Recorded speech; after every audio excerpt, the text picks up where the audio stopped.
अल्हम्दुलिल्लाह रब्बिल आलमीन वल आक़िबतु लिल मुत्तक़ीन वस्सलातु वस्सलामु अला सय्यिदिल अंबिया'i वल मुरसलीन व अला आलिहि व अस्हाबिहि तय्यिबीन अत्ताहिरीन अम्मा बअद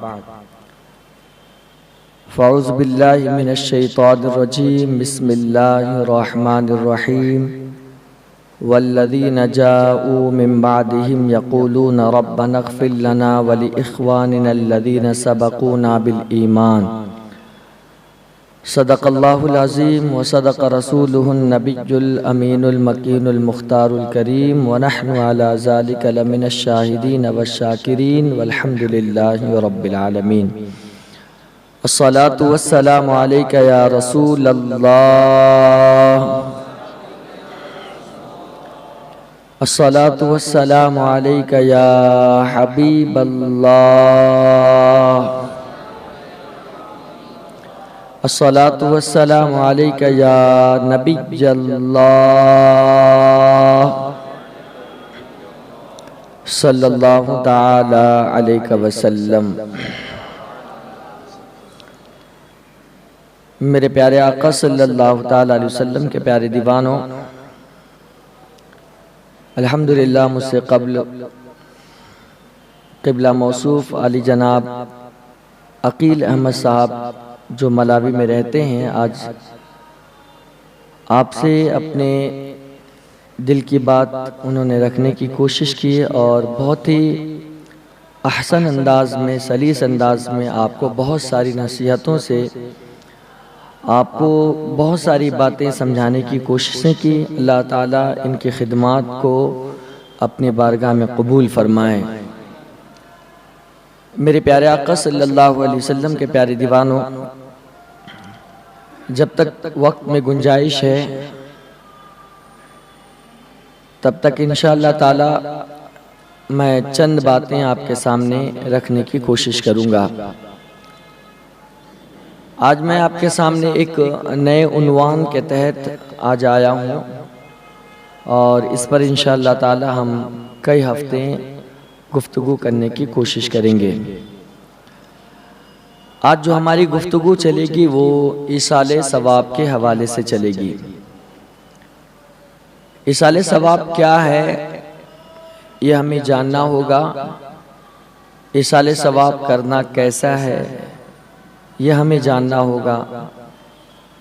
तब इंशाअल्लाह ताला एक अकाईद के सिलसिले में जो माबैन अहले सुन्ना व जमात में इख्तलाफ व इंतशार डाला जा रहा है, उसका सद्देबाब इंशाअल्लाह इस गुफ्तगू से हो जाएगा।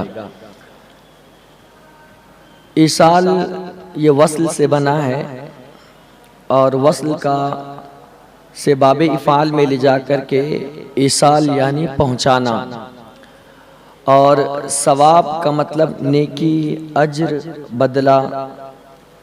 तो ईसाल सवाब का माना ये होता है सवाब का पहुँचाना, जिंदों की तरफ से किसी मुर्दे के लिए नेकी पहुँचाना, ये इस्लाम में कैसा है ये बहुत अच्छे से समझिएगा। इसलिए कि आक़ाए करीम रऊफ़ुर रहीम अलैहि तहियतु व तस्लीम के ज़माने में ईसाले सवाब के नाम से ये अल्फाज मशहूर नहीं थे, बल्कि जो काम आज अहले सुन्नत व जमात कर रही है वो चीज़ें दौरे रिसालत मआब सल्लल्लाहु अलैहि वसल्लम से हैं, बस लफ्ज़ में थोड़ी तब्दीली आई है। इसी वजह से लोगों ने इसे शिर्क व बिदात, इस पर फतवा लगाया है, नादानी अपनी जाहिर की है। तो ईसाले सवाब का माना होता है सवाब का पहुंचाना। सवाब पहुंचाने के बहुत सारे तरीके हो सकते हैं। आप अपनी नमाज पढ़ करके, नवाफिल ये पढ़ करके उसका सवाब आप किसी भी मरहूम को पहुंचा सकते हैं।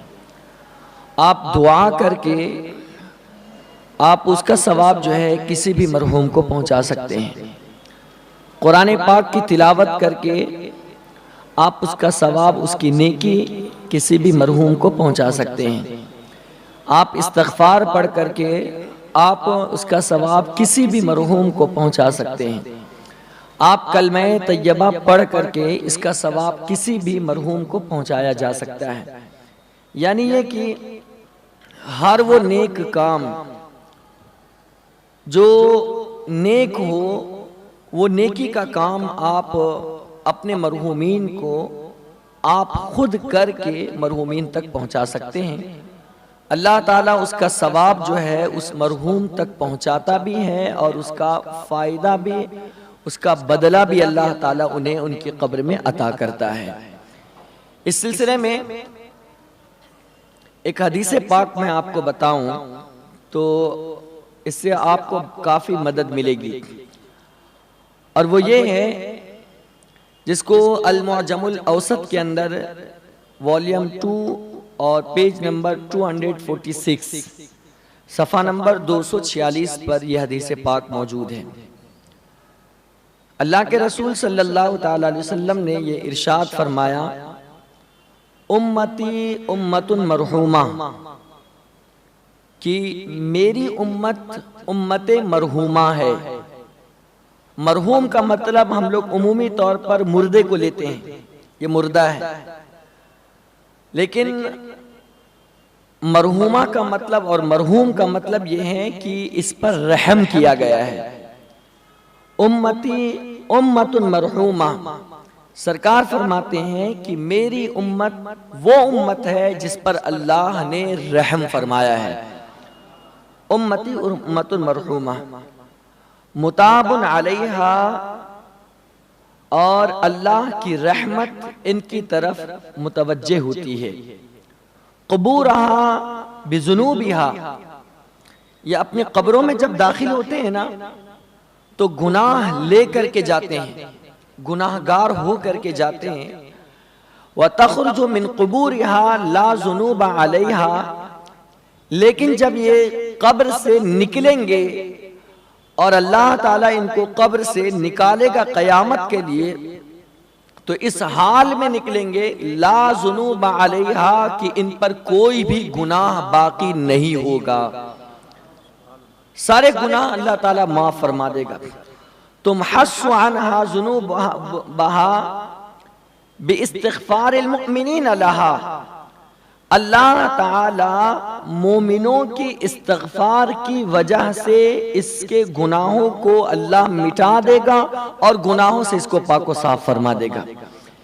इस हदीस पाक से बिल्कुल ये बात वाज़ेह हो जाती है कि जो इंसान इंतकाल कर जाए बजाते खुद उसका अमल तो मुनक़ता हो जाता है। अब वो नेकी भी नहीं कर सकता है और वो गुनाह भी नहीं कर सकता है। नेकी करने की ताकत उस वक्त तक के होती है जब तक कि वो ज़ीरूह हो, जिंदा हो, और गुनाह करने की भी ताकत उसी वक्त तक होती है जब वो जिंदा हो, ज़ीरूह हो। जैसे ही वो इंतकाल कर गया तो अब ना उसके अंदर नेकी करने की सलाहियत है, ना उसके अंदर गुनाह करने की सलाहियत है। लेकिन अल्लाह ताला ने हुजूर की उम्मतों पर खास रहम फरमाया है कि ए हबीब, अगरचे आपकी उम्मत गुनाहगार होकर कब्र में क्यों नहीं गई है, लेकिन मेरा करम तो आज भी जारी और सारी है, मेरी रहमतें बंद नहीं होगी। बल्कि इस सिलसिले में मैं आपको एक हदीस बताऊं जिसको मैंने अल्लामा इब्नुल जौज़ी रहमतुल्लाहि ताला अलैह की किताब मिलादुन नबी के गालिबन सफ़ा नंबर 15 पर मैंने ये रिवायत पढ़ी थी। और अल्लामा इब्नुल जौज़ी उस मुहद्दिस का नाम है जिन्होंने तकरीबन 2000 किताबें लिखी हैं, 2000, और 1 लाख से जायद बदकार मुसलमानों को तौबा करा करके आपने पक्का मुसलमान बनाया है, अल्लामा इब्नुल जौज़ी। और 10 या 20 हजार के करीब आपने यहूदी और नसरानी को मुसलमान बनाया है। यह अल्लामा इब्नुल जौज़ी रहमतुल्लाह अलैह। एक एक आयत की तफसीर, आप एक एक तफसीर नहीं जानते थे, बल्कि एक एक आयत की 11 तफसीरों का इल्म था।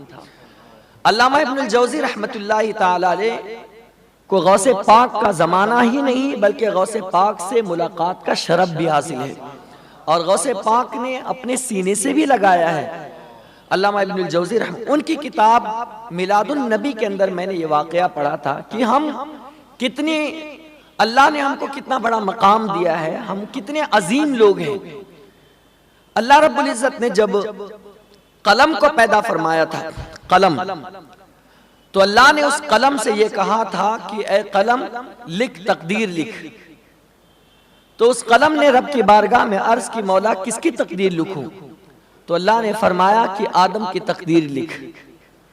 तो उस कलम ने अर्ज किया, मौला क्या लिखूं? तो अल्लाह ने फरमाया कि लिख, अगर आदम मेरी इताअत व फरमा बरदारी करे तो मैं उसे जन्नत में दाखिल करूंगा, और मेरी नाफरमानी करे तो मैं जहन्नम में दाखिल करूंगा। और उसके उम्मतियों की भी तकदीर लिखी। आदम अलैहिस्सलाम की लिखी गई, फिर शीश की लिखी गई, माँ बाप जितने अंबिया आते रहे सबकी तकदीर, सबके उम्मतियों की तकदीर, सबकी तकदीर वो कलम लिखता चला गया। जब मोहसिन इंसानियत की बारी आई, जाने अबुल बशर की बारी आई, ताहा व यासीन की बारी आई, शफीउल मुज़निबीन की बारी आई, तो वो कलम अल्लाह से पूछे बगैर वो लिखना शुरू कर दिया।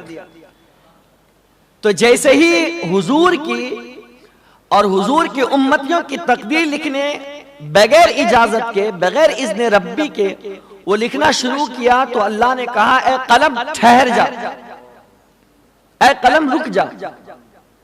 जैसे ही अल्लाह ने ये जुमला कहा, अल्लाह के खौफ से वो कलम 1000 साल तक के मुसलसल कांपता रहा। 1000 साल तक के वो अल्लाह के खौफ से वो कलम कांपता रहा। जब 1000 साल के बाद जब सुकून उसे मैसर आया, तो अल्लाह ताला की बारगाह में अर्ज करते, मौला तू ही बता दे तेरे हबीब की उम्मतियों की क्या तकदीर लिखूं, तू ही बता दे। तो अल्लाह ने फरमाया, ए कलम लिख मेरे हबीब के उम्मतियों की तकदीर, अगर वो मेरी इताअत व फरमा बरदारी करेंगे तो मैं उसे जन्नत तो दूंगा ही दूंगा, लेकिन अगर कोई मेरी नाफरमानी कर ले तो मैं उसे जहन्नम में नहीं भेजूंगा, बल्कि मैं उसके लिए खुद काफी हूं, मैं उसके लिए खुद काफी हूं। अब इसकी तशरीह बताता हूं। मैं उसके लिए खुद काफी का मतलब यह है कि हुजूर के उम्मती में बाज अफराद ऐसे भी होंगे जो गुनाहगार होंगे, जिनसे नफ्स की शरारत की वजह से वो खता कर जाएंगे, वो गलती कर लेंगे। नफ्स की शरारत की वजह से वो बड़े से बड़ा जुर्म कर बैठेंगे। हत्ता के हदीस में आया, लौ बलगा जुनूबका अनान समा गफरतु लक, कि अगर मेरे हबीब के उम्मतियों, अगर वो उनके गुनाह आसमानों जमीन को भी भर दे, आसमानों जमीन को भी भर दे, लेकिन अगर मेरे हबीब का उम्मती मुझसे अगर आधी जबान के जरिए से भी माफी मांगेगा ना, तो अल्लाह फरमाता है मैं उसे माफ फरमा दूंगा। तो इसीलिए मेरे रब ने फरमाया मैं उसके लिए काफी हूं।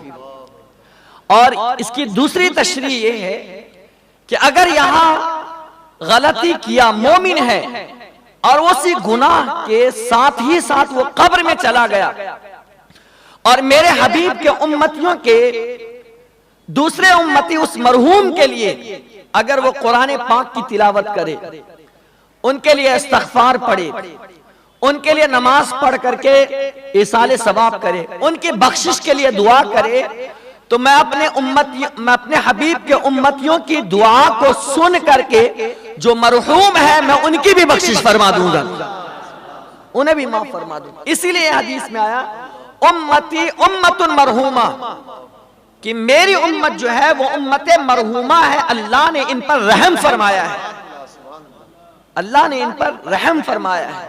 और रहम यही है, हम गुनाहगार भी सही लेकिन ईमान की दौलत है, हुजूर के अगर आशिक है, कब्र में गए और दूसरे मोमिनीन अगर हमारे लिए दुआ कर दे, हाथ उठा दे, तो अल्लाह उनकी दुआओं में हमारा हिस्सा भी रखता है और हमारी निजात भी अता फरमा देता है। इसलिए फरमाया उम्मती उम्मतुन मरहूमा, कि मेरी उम्मत उम्मत मरहूमा है, मुताबुन अलैहा, अल्लाह की रहमत उन मरहूम उम्मतों पर मुतवज्जह हुआ करती है।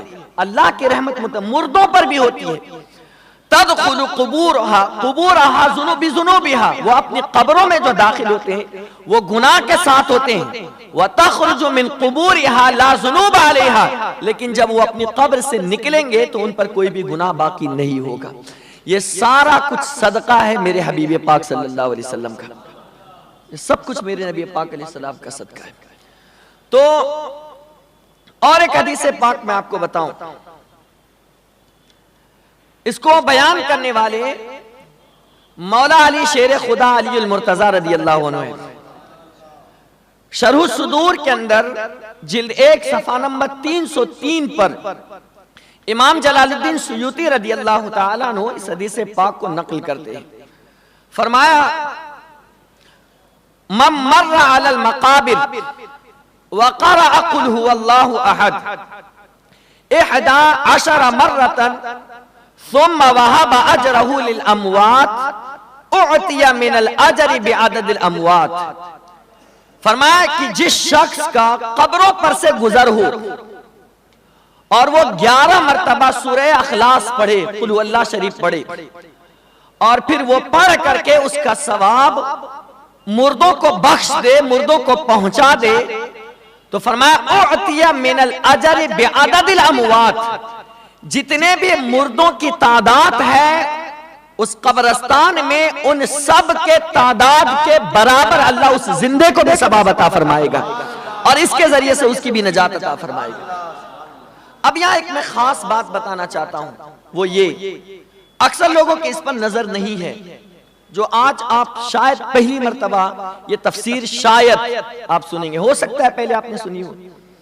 यह हदीस आपने बारहा सुनी है, सही मुस्लिम की हदीस, कि अल्लाह के रसूल अलैहिस्सलातु वस्सलाम एक सफर पर तशरीफ ले जा रहे थे, तो आपने ये देखा कि 2 कब्रों पर अजाब हो रहा है। यह हदीस आपने सुनी है अक्सर। 2 कब्रों पर अजाब हो रहा था, एक के चुगली की वजह से और एक के पेशाब के छींटे की वजह से। ठीक, तो अल्लाह के रसूल अलैहिस्सलाम है ऊपर और हो रहा है कब्र में क्या, ये भी हुजूर जानते हैं, ये भी हुजूर जानते हैं, हुजूर से कोई चीज छुपी भी नहीं है। बस ये है और बात है कि बदमज़हबों से हुजूर की सारी खुसूसियात छुपी हुई है। अंधे नजदी देख ले कुदरत रसूलुल्लाह की, है हुजूर ऊपर और हो रहा है कब्र के अंदर, हुजूर इसे भी मुलाहजा फरमा रहे, और हुजूर ने ये भी जानते हैं कि इन्हें अजाब किस वजह से दिया जा रहा है, वो गुनाह क्या करते थे, इनका जुर्म क्या था, वो जुर्म भी हुजूर जानते हैं। इसलिए हम क्या है, किस नियत से, किस इरादे से और किस एतबार से हम महफिल सजाए हुए, सब कुछ हुजूर जानते हैं। हुजूर को सब खबर है, हुजूर सब देख रहे हैं, इसमें कोई भी चीज मख्फी नहीं है। तो बहरहाल सुनिए, हुजूर ने फरमाया इन दोनों पर अजाब हो रहा है, और आपने एक टहनी मंगाई, टहनी, हरी टहनी, और टहनी मंगा करके हुजूर पाक अलैहिस्सलातु वस्सलाम ने उन दोनों के कब्रों पर आपने गाड़ दिया, और गाड़ने के बाद जो है आपने फरमाया कि जब तक ये दोनों टहनियां हरी भरी रहेंगी अल्लाह इन पर से अजाब को दूर फरमा देगा। अब सवाल यह पैदा होता है कि वो दोनों थे कौन, जो दोनों कब्रें थी वो कौन है,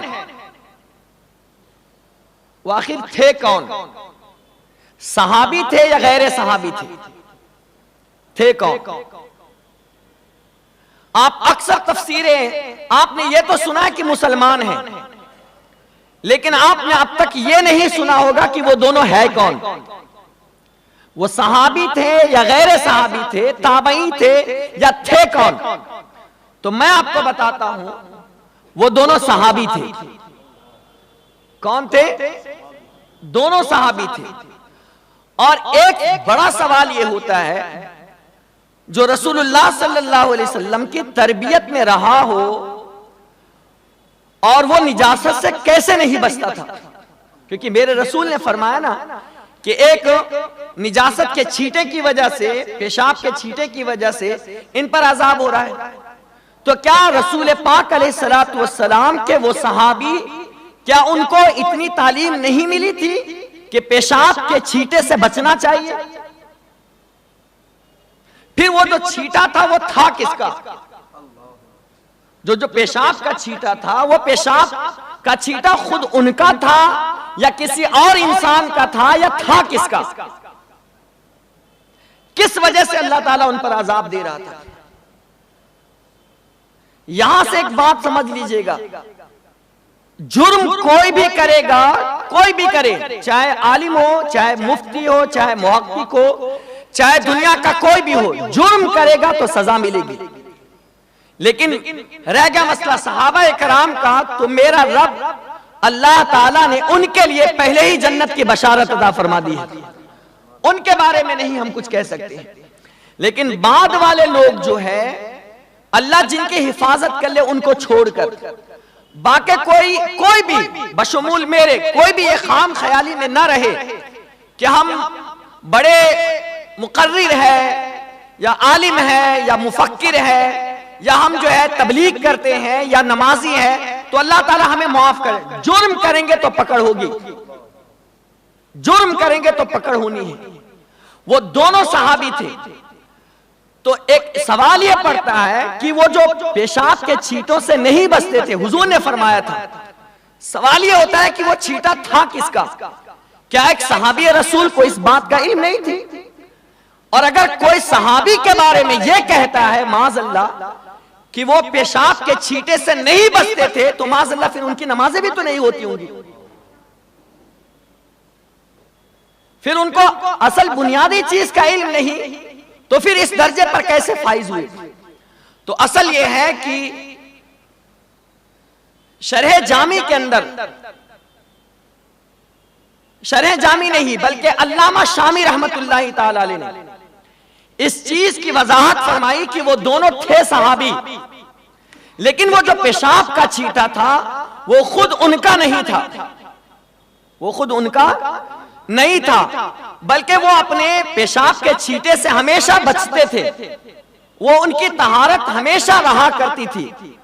मसला दरअसल ये था कि वो जानवरों को पाला करते थे। क्या करते थे? जानवरों को पाला करते थे, और जानवरों की परवरिश के वक्त में जब वो जानवर पेशाब किया करते थे तो ला इल्मी में, जानबूझ के नहीं, ला इल्मी में वो पेशाब के कतरे उनके जिस्म पर पड़ जाते थे जो उनको पता नहीं चलता था। इसकी बुनियाद पर उन पर अजाब हो रहा था। अब इसका सद्देबाब कैसे हुआ?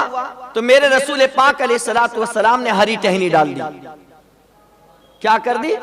हरी टहनी। अब सवाल यह होता है, या तो खुसूसियत मेरे नबी के हाथ में है, या तो खुसूसियत उस टहनी के अंदर है, या तो बरकत मेरे नबी के हाथ में है, या तो खुसूसियत और बरकत जो है उस टहनी में है। किसकी वजह से, दोनों चीजों में से किस बुनियाद पर अल्लाह ने उनके कब्र से अजाब को दूर किया? ये बहुत बड़ा सवाल है जो इस चीज को गैर मुकल्लिदीन वगैरह बहुत उठाते हैं। तो मैं आपको जवाब देता हूं, रसूल पाक अलैहिस्सलातु वस्सलाम के हाथ में बरकत ना होगी तो किसके हाथ में बरकत होगी? वो उंगली का इशारा करे तो चांद के दो टुकड़े हो जाए, किसी नाबीना के आंखों पर फेर दे तो अल्लाह बिनाई अता कर दे। उसमें बरकत तो थी ही थी, लेकिन अल्लाह के रसूल अलैहिस्सलातु वस्सलाम अपने उम्मतियों को एक मिजाज भी देना चाहते थे, और वो ये कि ये जो टहनी है ना, टहनी ये भी जो है दूसरों को फायदा पहुंचाती है। ये टहनी भी जो है दूसरों को फायदा पहुंचाती है, और वो इस तौर पर कि जब तक के टहनियां हरी भरी होती है, तरोताजा होती है, वो अल्लाह की तस्बीह बयान करती है। क्या करती है? अल्लाह की तस्बीह बयान करती है। और जब तक ये टहनियां अल्लाह की तस्बीह बयान करती है, जहां अल्लाह का जिक्र खैर होता है वहां अल्लाह की रहमतों का नुज़ूल हुआ करता है। आज जो मस्जिद जो है ये अल्लाह का घर, ये मुबारक क्यों है? इसलिए कि हम यहाँ अल्लाह की तस्बीह बयान करते हैं, हम अल्लाह का जिक्र करते हैं। बल्कि मैंने यहां तक की हदीस पढ़ी है कि जब कोई बंदा अल्लाह का जिक्र करता है ना और अल्लाह के जिक्र में उसके लब हिलते हैं तो मेरा रब उसके लबों के साथ हो जाता है। वो जिक्र करे और मेरा रब उसके साथ हो जाता है, इतना करीब होता है। तो जब वो टहनी किसी के कब्र पर गाड़ दी जाती है तो वो अल्लाह का जिक्र करती है और अल्लाह का जिक्र करती है तो अल्लाह की रहमतें उस कब्र पर झमझमाझम बरसने लगती है। इसी वजह से अल्लाह ताला उन कब्रों पर से अजाब को दूर फरमा देता है। अब एक खास बात कि कुरान ज्यादा अफजल है या उस टहनी की तस्बीह ज्यादा अफजल है, वो इंशाअल्लाह आने वाले हफ्ते बयान करेंगे। अस्सलामु अलैकुम व रहमतुल्लाह।